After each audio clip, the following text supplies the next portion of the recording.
Hi, my name is Victor, and today I want us to look at four workplace behaviors making your work or your job difficult or harder than it should be. And the first one is creating false urgency. This is whereby you find that the people who normally deal with clients directly, for example, salespeople, they promise client or they commit to some deadlines that they are not sure that they can be able to meet or achieve.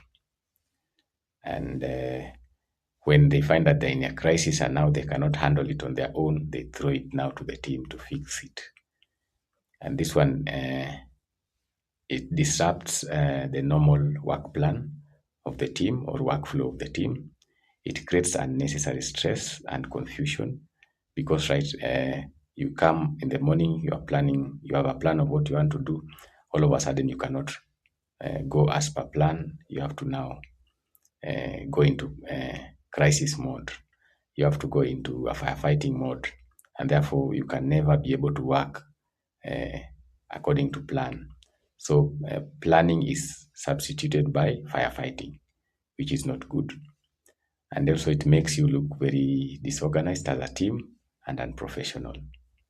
And the best way to solve this is by being clear with the client on the deadlines. And how do you do this? You have to go sit down with your team, agree on how you are going to approach it, and by when are you able to deliver. That is the information now you need to give to the client so that you avoid over promising. And then you also need to teach yourself to negotiate with the client on realistic deadlines rather than accepting because you're under pressure or because you've seen a check and you need to take that check. The third one, you just need to be truthful and honest so that you don't find yourself in a crisis because you lied or you gave a false promise. Number two, behavior is micromanaging after delegation. This is whereby someone gives you something to do or a task, but they're not giving you space. They're constantly at your back, asking you, are you sure you'll do it? Are you sure you'll finish on time? Are, are you capable? Some of these questions can be annoying and they can be demotivating as well. And remember, you'll start feeling undermined. You'll start feeling less confident. You'll start feeling incompetent uh, just because somebody is constantly at your back trying to. It is understandable they're trying to see if you're going to do it in the right way, but they are supervising you the wrong way. They need to give you space. And this one also shows that they don't trust you.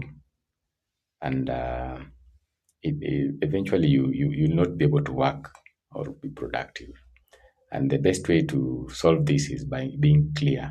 Just the two of you sit down, clarify the expectations, and so that by the time you part ways, the other person is going to do other things. You know what you're supposed to achieve by the time you're done. And then you also need to update them so that they don't feel anxious. And then they generally need to give you space to work so that you can be able to achieve whatever that it is. Number three is inability to delegate. This is mostly affects leaders who find it very difficult to empower others so that they can help them through some tasks. So you find that they do almost everything, a lot of things at once. They get overwhelmed. They end up not very productive because they have so many unfinished bits and pieces of tasks here and there. They go into burnout. They make other people feel wasted and underutilized. And eventually you might lose some of your team members because if they have nothing to do, they are not growing their skills. They don't see any future being with you, so they will eventually just leave. And therefore, you need to find a solution. And the best solution here is just to seed some ground And how do you do it? You can start by giving your team members smaller tasks. And then as they grow into the profession or into their careers, you can give them more tasks. And as you go, as they get to trust you and you get to trust them, you also give them bigger now responsibilities, so that you can also get space to focus on other things. Especially if you are a leader, you want to focus on things like strategy. So you don't have to be sitting in the accounts office doing the books. So it gives you space to at least fly and do other things. The last point, and one of the most annoying I've ever come across in my profession, is fake agency. This is whereby someone gives you something to do, and then they tell you it's very urgent, you need to finish it up. It's very urgent, it's needed the next 1 hour, it's needed the next 2 days, it's needed on Monday. Sometimes you even spend the weekend working. And then when you immediately you hand it over, nothing ever comes out of it. It lies on the desk for days. You never hear of it again. So you wonder where was the agency. Yeah, so I think it's very demoralizing and demotivating in the first place, because you can't put me under pressure for a whole day, a whole night. I work throughout, and then once I'm done, it's the report is gathering dust on your desk. It's very demotivating. If it's a budget, for example, you're working on, I've finished, I've placed it on your desk, and there's nothing happening. It's very bad, and eventually I feel like it will make that agency uh, thing be meaningless. You'll never be able to accept. Deep inside, you'll always feel like it's not he's not serious when he's telling you something is urgent. Or if it's a lady, she's not serious. Maybe she's not serious. So next time she comes or he comes with a task and he tells you it's urgent, you'll be like, maybe it's not serious. You'll not take it seriously at all. And then you'll also feel like people don't take you seriously. They are wasting your time. They don't they don't value your time. So yeah, and that's not a good place to be at. My final thought on this: most workplace frustration does not come from work itself, but from how people communicate, number one. Secondly, from how we delegate. And thirdly, from how we manage agency. And to build a healthy workplace, or healthy workplaces are built on, number one, clear expectations, so that everyone knows which direction to take.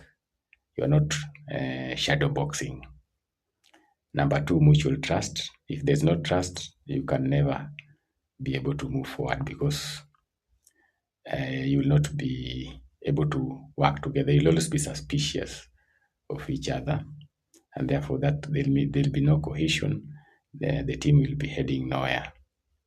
Respect for time and capacity. This is very important.